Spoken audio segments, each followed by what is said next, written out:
We're in a rapidly changing world these days, and it is essential for everyone as an individual organization to really thinking about making accountability essential. We do know that there's a direct correlation to accountability and the bottom line. We're going to, in this video, look how coaching can help you be more successful in creating accountability. So let's jump right into it.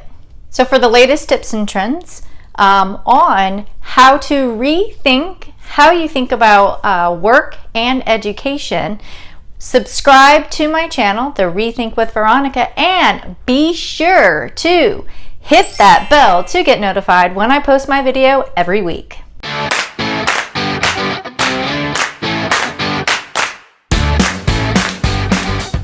Hi, I'm Veronica Stewart. I'm a Rethink coach and consultant, and I help you get unstuck and shift towards looking beyond the status quo. So the first thing that we're going to talk about is differentiating between accountability and responsibility. I know that there's always a confusion with that. So here are a couple key points and takeaways where we can only choose to take responsibility for something. Not one else can assign responsibility to us. Accountability means we are liable or answerable for our actions to someone or some authority. We take responsibility ourselves, but on the other hand, we are held accountable by someone else. One way to think about being accountable is literally. If we are held accountable, then if something goes wrong, we are required to give an account of what happened. And here's the last one. Accountability is something we are held to only after a task has been done or not done. Now, one thing that I've also read is that you can have a group of people be responsible, but ultimately accountability is going to lie on a particular individual. So what does that look like in an Agile team when we say the whole team is accountable, right? But I think when we have different roles, there might be a particular task that someone could be accountable for completing. So let's not make sure we mix that up when we start thinking about in Agile terms. When we say the whole team is accountable, we all go down with the ship together, right? Everyone still has a task that we are holding each other accountable getting done, right, in a sprint. So we still use accountable to a more singular level in all type of situations. Let's talk about the second thing, and that is how coaches can help with accountability.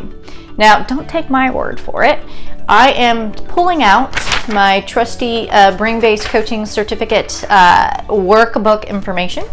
And we actually started talking about this in class last night, to be honest. I think this is where I got my idea for the video today. But I love the whole concept of accountability. Now, our job as a coach is to generate accountability.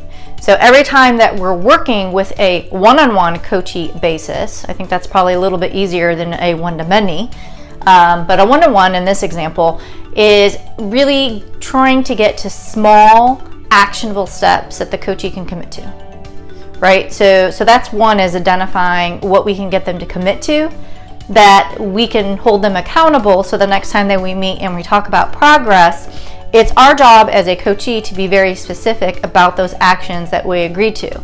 And then you go through the exploration of what happened, why weren't they able to get to action on those. And so it kind of goes through that process, but ultimately our goal is to call them on their shit, right?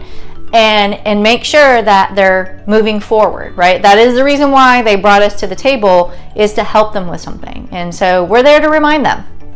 Now, when it comes to a one-to-many, this is where the second situation is, what does that look like if you're working with a leader?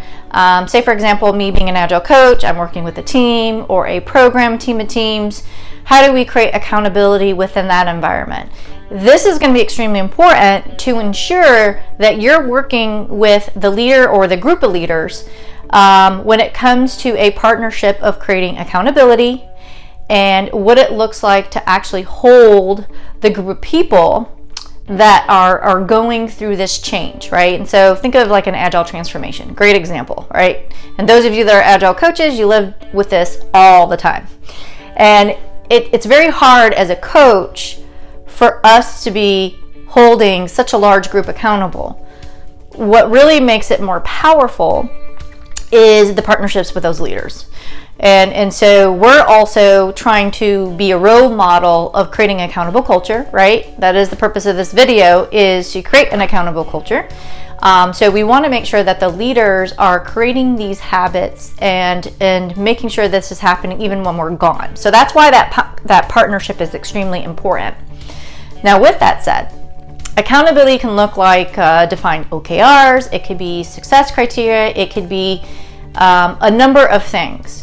But we want to make sure that we're creating that space. And one great way is visibility. I have a video that I'm going to share in the description below that I thought was great. It's about like 3 minutes or less that talks about accountability.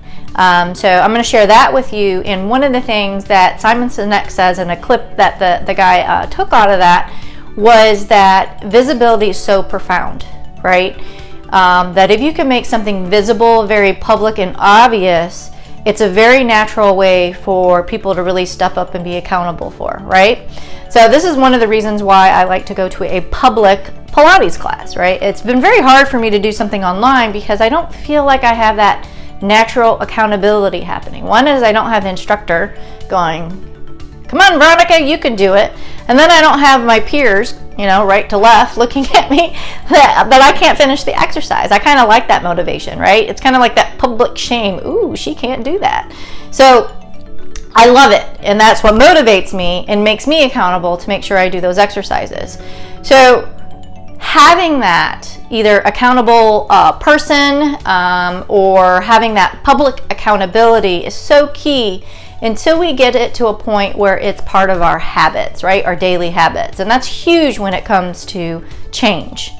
So that is a couple of things of how to make that successful. What I would be very interested to hear from all of you is, what are some things that you've done in your organization or as an individual that helped you be accountable, right? What are some tips and tricks that you can share? If you have any, please comment below. And I'd love to hear from you. Now, this video is quite a short one. Gonna wrap that up, but I'm gonna summarize here. The difference between accountability and responsibility, right? So accountability is really making sure that individual is getting a particular task done, right? That's extremely important. We know that everyone can be responsible, a group of people, but only one individual or authority is accountable. That's really the ultimate gist. We also know that with coaches, right, we're here to help make individuals or a group of people be accountable.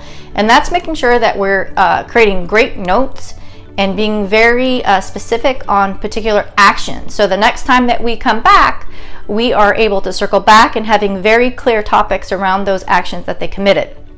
Another piece to add in there is ensuring that during your coaching engagement that it's clear of a person's commitment. And not having that commitment to the process is one thing that we want to make sure that happens. So as coaches, when we are working on a one-to-one, that pre-conversation of what is a coach, let me say that better, and what to expect, right? And again, I'm going to hold your, call you out on your shit. I can't even say it right. Geez, that wasn't sounding very cool. That whole process of what to expect in that coaching relationship.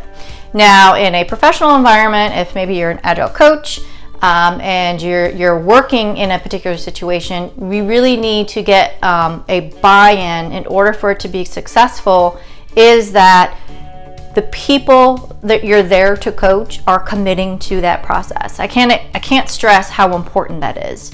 If you're trying to sell coaching, it makes it extremely difficult. Most of the time that we're working with teams and what might have you, they kind of didn't really ask us to be there. So one of the things that is important is the sponsor or the person that brought you in is to explain why you're there, what are we trying to achieve, and why that is important, right? That buy-in is, hey, Veronica's here to help you.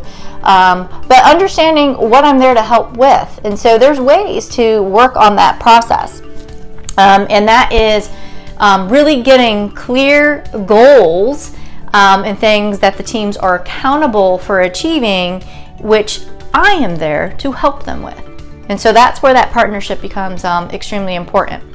So I hope that within this video, if you are interested in learning more about how to help your teams be more accountable, make sure that you click on the link to contact me for a free consultation. Otherwise, hit the like button if you like this video, and make sure that you subscribe, and don't forget to share with your friends.